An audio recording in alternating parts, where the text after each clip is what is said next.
India के top tier शहर में रहने वाले अभिशप्त हैं।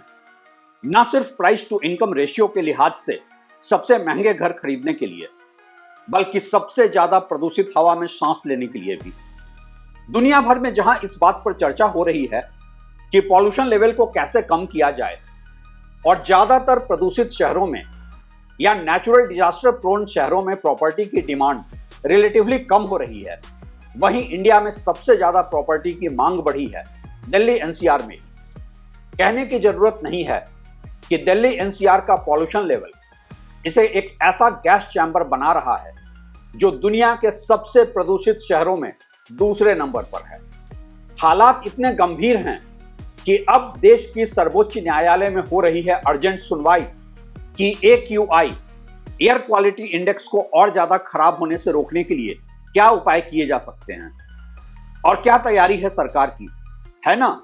स्कूल को कर दो बंद, कंस्ट्रक्शन पर लगाओ रोक, AQI मॉनिटरिंग को सेट कर दो मैक्सिमम 500 के लिमिट पर, चाहे उसके आगे कितनी भी बढ़े, और बस करो इंतजार कि मौसम बदले और पॉल्यूशन के खिलाफ जंग जीतने की मानसिकता के साथ सब कुछ अगले साल पर टाल दिया जाए।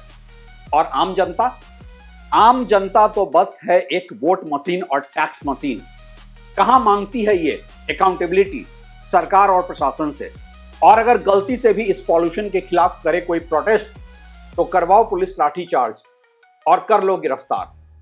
लेकिन आज ये प्रदूषण छीन रहा है हमसे हमारा स्वास्थ्य और हमारी जिंदगी, हमारे बच्चों का भविष्य, और फिर भी हम सब हैं इसे लेकर या तो लापरवाह या फिर मान चुके हैं इसे ही अपनी नियति। आज बरसों बाद उससे मुलाकात हुई। उसने पूछा कैसे हो। आंखें तो मेरी उस वक्त भी लाल ही थी। मैंने कहा आंखों में जलन, सांसों में घुटन, सीने में चुभन और हर तरफ है बस धुआं धुआं सा। उसने गौर से देखा मेरी तरफ और कहा अभी तक मेरे इश्क में हो। मैंने कहा नहीं, दिल्ली एनसीआर में हूं। अब तो जैसे यहां की आबो हवा को मुझसे इश्क हो गया है।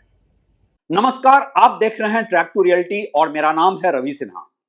नवंबर का महीना शुरू हुआ नहीं कि आपकी सुबह होती है एक घने कोहरे में, आपकी आंखों में जलन और सांसों में घुटन शुरू हो जाती है अगर आप दिल्ली एनसीआर में रहते हैं।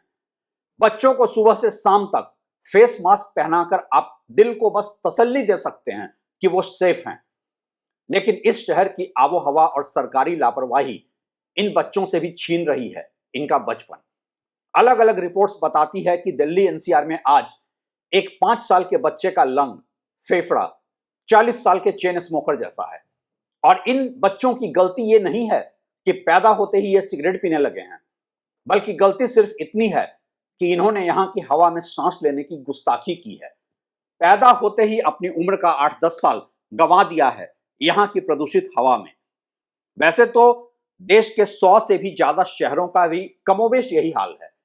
आपने दिल्ली, नोएडा, गाजियाबाद या गुड़गांव में अगर एक महंगा घर यह सोचकर खरीदा था कि आप देश की राजधानी के नजदीक रहने आ रहे हैं, अपने छोटे शहर से निकल रहे हैं एक बेहतर जिंदगी के लिए, तो दरअसल यहां का पॉल्यूशन लेवल बेहतर जिंदगी तो क्या आपसे आपकी जिंदगी ही छीन रहा है।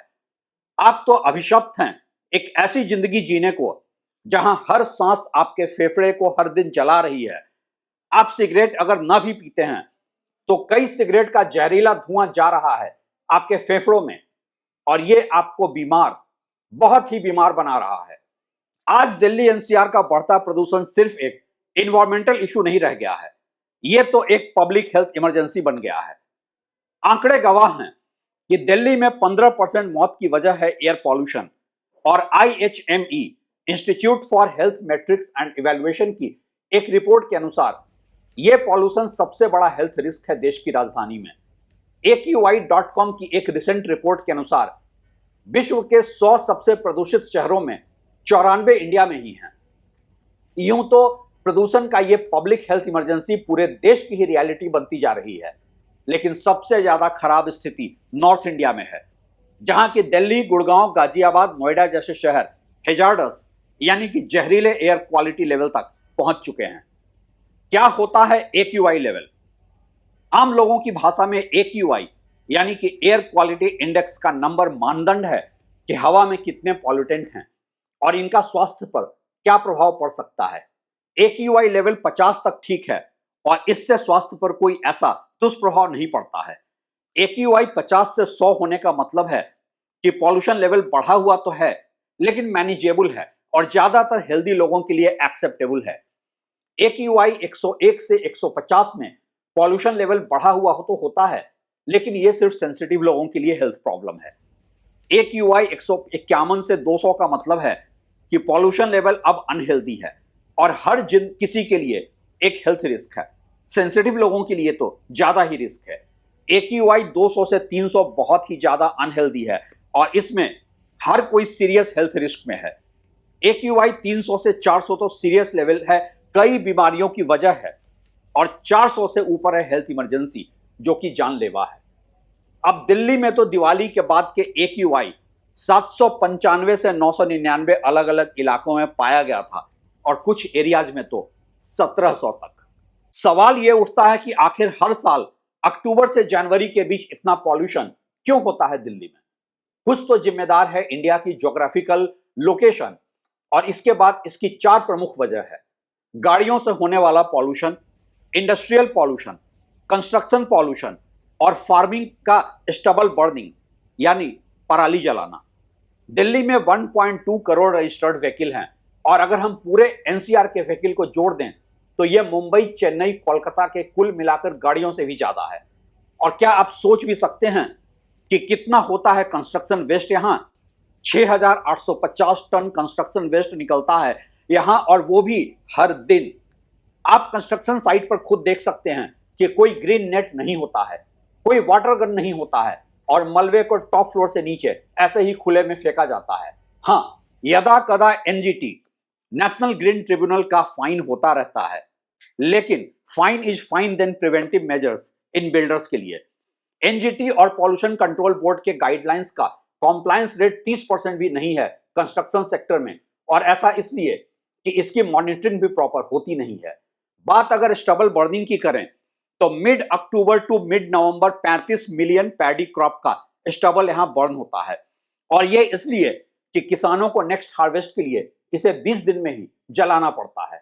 अब फार्मर्स को यहां पर ब्लेम करना तो आसान है, लेकिन सच्चाई यही है कि कोई ऑल्टरनेट ऑप्शन भी उनके पास होता नहीं है। कुछ रिपोर्ट्स ये बताती है कि 40% PM 2.5 पीक डेज पर इसी स्टबल बर्निंग से होता है। ये तो हुई प्रॉब्लम की बात, लेकिन समस्या का सॉल्यूशन क्या है? क्या हम अपने ही देश की राजधानी में एयर पॉल्यूशन की मांग नहीं कर सकते हैं?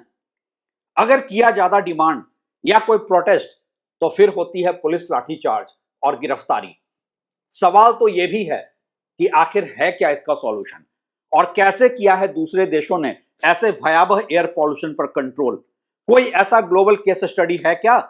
है ना, 2013 में बीजिंग का AQI 750 से ऊपर चला गया था, जब लोग घरों से निकल नहीं रहे थे, ग्रोसरी खरीदने के लिए भी गैस मास्क लगाकर निकलते थे।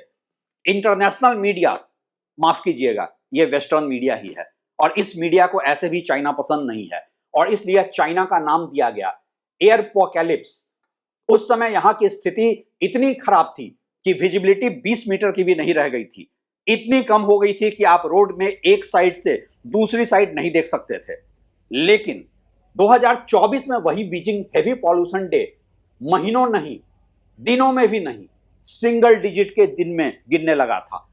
बीजिंग ने एक दशक से भी कम वक्त में यह कर दिखाया पूरी दुनिया को कि अगर पॉलिटिकल विल पावर हो तो पॉल्यूशन पर कंट्रोल किया जा सकता है। कैसे किया बीजिंग ने? ये बीजिंग में बना 5 ईयर एक्शन प्लान जिसके थे मेजरेबल टारगेट्स। 2000 पॉल्यूटेड फैक्ट्रीज को किया गया बंद और बहुत से फैक्ट्रीज शिफ्ट किए गए शहर से बाहर। सरकार ने सब्सिडीज दिया लोगों को कोल रिप्लेसमेंट के लिए, जो उस समय वहां का मेजर ईंधन था। लोगों को शिफ्ट किया गया इलेक्ट्रिक और गैस ऑप्शन में हेवी सब्सिडी देकर। दूसरा, इंप्रूव किया गया पब्लिक इंफ्रास्ट्रक्चर और ट्रांसपोर्टेशन। जहां 2000 में 54 किलोमीटर का ही पब्लिक ट्रांजिट के लिए ट्रैक था, वहीं 2025 में 1000 किलोमीटर पब्लिक ट्रांजिट ट्रैक बना। शहर को मुहैया कराया गया electric vehicle transport, 54 million tree plantation किए गए और इसके रख रखाव के लिए जॉब्स भी क्रिएट हुए। बीजिंग ने एग्रीकल्चर बर्निंग को भी स्ट्रेटेजिकली टैकल किया। शुरू से ही कोई जोर जबरदस्ती नहीं, बल्कि इकोनॉमिकली स्टेबल बर्निंग को एक स्टूपिड फाइनेंशियल चॉइस बना दिया गया। किसानों के पास था ऑप्शन कि अब बेचो क्रॉप रेसिड्यू को महंगा बायोमास पावर प्लांट के लिए गारंटेड प्रॉफिट रेट पर, और इसके बाद शुरू हुई स्ट्रिक्ट मॉनिटरिंग सैटेलाइट से कि कोई स्टेबल बर्निंग ना हो। चाइना का यह मॉडल एक ग्लोबल केस स्टडी बना कि एक पब्लिक इमरजेंसी के लिए कैसे पहले इंसेंटिव और फिर डिसइंसेंटिव या स्ट्रिक्ट एक्शन लेकर पॉल्यूशन को कंट्रोल किया जा सकता है। यह तो था चाइना मॉडल वार अगेंस्ट पॉल्यूशन का, वो चाइना जो डेमोक्रेसी नहीं है लेकिन ज्यादा ही पीपुल सेंट्रिक है। और अब दिल्ली क्या कर रहा है वॉर अगेंस्ट पॉल्यूशन के लिए? पहले दिल्ली डिक्लेयर तो करे कि पॉल्यूशन के खिलाफ एक वॉर, एक जंग की जरूरत है। इंडिया में तो आज भी पॉल्यूशन के रियल कैटलिस्ट पर ही बहस हो रही है और अलग अलग रिपोर्ट्स में है विरोधाभास, और इसलिए हर किसी के पास है सॉल्यूशन के नाम पर बस एक ब्लेम गेम, होलियर देन दाऊ का एक ऐसा खेल कि ऑटोमोबाइल वालों के लिए कंस्ट्रक्शन है पॉल्यूशन का गुनहगार, तो कंस्ट्रक्शन के लिए है इंडस्ट्री जिम्मेदार। सरकार के नजरिए से सबसे आसान मोहरा है स्टबल बर्निंग को जिम्मेदार ठहराना। सरकारी रिस्पॉन्स और एफर्ट की संजीदगी का यह आलम है कि पॉल्यूशन मेजरमेंट एरिया के आसपास इस उम्मीद पर पानी छिड़का जा रहा है कि शायद इससे पॉल्यूशन मेजरमेंट कम दिखे। ग्रैप रिस्पॉन्स यानी कि ग्रेडेड रिस्पॉन्स एक्शन प्लान बस एक नी जर्क रिएक्शन है हर साल के इमरजेंसी सिचुएशन में, और नहीं है यह कोई परमानेंट सॉल्यूशन। और फिर हर साल जब जनवरी के बाद बदलने लगे मौसम तो ठोक लो अपनी पीठ। क्या बजट की कमी से नहीं हो पा रहा है इंडिया में वॉर अगेंस्ट पॉल्यूशन? अलग अलग पॉल्यूशन कंट्रोल मेजर्स के लिए भारत सरकार ने टोटल 19,711 करोड़ रुपए आवंटित किया हुआ है। नेशनल क्लीन एयर प्रोग्राम के तहत भारत सरकार ने 12,636 करोड़ का बजट सैंक्शन किया था, लेकिन इसमें से ज्यादातर पैसा यूटिलाइज ही नहीं हुआ। मई 2025 तक देश के 130 सबसे प्रदूषित शहरों में इस बजट का केवल 71% 8,981 करोड़ ही इस्तेमाल हुआ था। इन्वायरमेंटल मिनिस्ट्री के डेटा के अनुसार अति प्रदूषित दिल्ली ने स्वीकृत 42.69 करोड़ में से सिर्फ 13.94 करोड़ यानी कि 32.65% ही खर्च किया है। उत्तर प्रदेश में नोएडा ने पॉल्यूशन कंट्रोल के लिए आवंटित 30.89 करोड़ का सिर्फ 3.44 करोड़ ही खर्च किया है। इसी तरह फरीदाबाद में आवंटित 107.14 में से केवल 28.6 करोड़ ही खर्च हुआ है। यह इंडिया का करप्शन है या इनकॉम्पिटेंस, इसका फैसला मैं आप लोगों पर छोड़ता हूं। मैं सिर्फ इतना कहूंगा कि अगर बीजिंग ऐसा कर सकता है तो दिल्ली क्यों नहीं? आखिर दिल्ली और बीजिंग में तो सिमिलर ज्योग्राफिकल ट्रैप है जहां इस तरह के पॉल्यूशन की समस्या एक प्राकृतिक लोकेशन का डिसएडवांटेज भी है। लेकिन नहीं, फर्क है, और बहुत बड़ा फर्क है इंडियन और चाइनीज माइंडसेट का, यहां के पॉलिसी मेकर्स के अप्रोच का। जहां इंडिया को हमेशा डिनायल में रहने की आदत है, वहीं बीजिंग ने एडमिट किया था कि प्रॉब्लम है और इसे गवर्नमेंट लेवल पर हैंडल किए जाने की जरूरत है।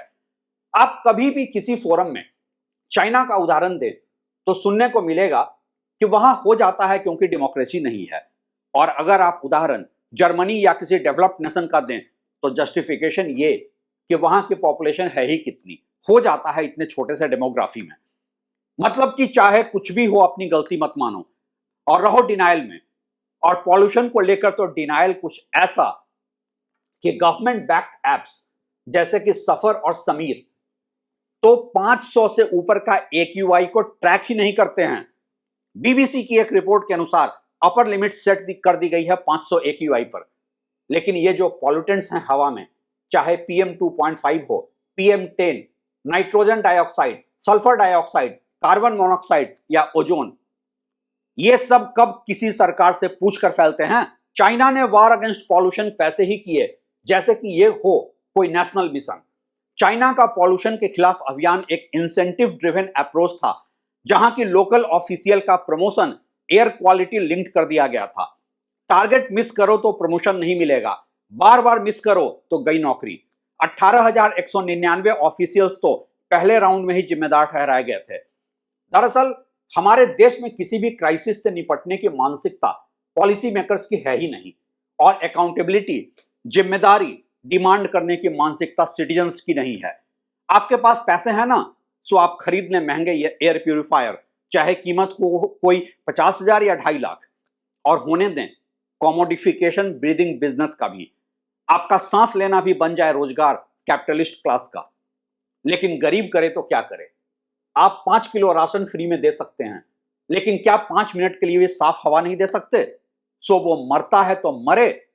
बीजिंग का उदाहरण मैंने इसलिए दिया कि आप समझ सकें कि ऐसा नहीं है कि पॉल्यूशन का कोई सॉल्यूशन नहीं है। सॉल्यूशन है, पैसा है, टेक्नोलॉजी है, लेकिन इन सब के ऊपर इस देश में है पॉलिटिकल कन्वीनियंस और कॉम्प्लासेंसी, और इसलिए नहीं है विल पावर। आज वक्त आ गया है कि एक फैसला हमें करना है।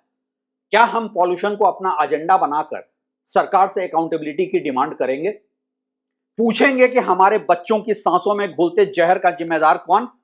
पॉल्यूशन की वजह से हमारी 10 साल तक की कम होती जिंदगी का कातिल कौन?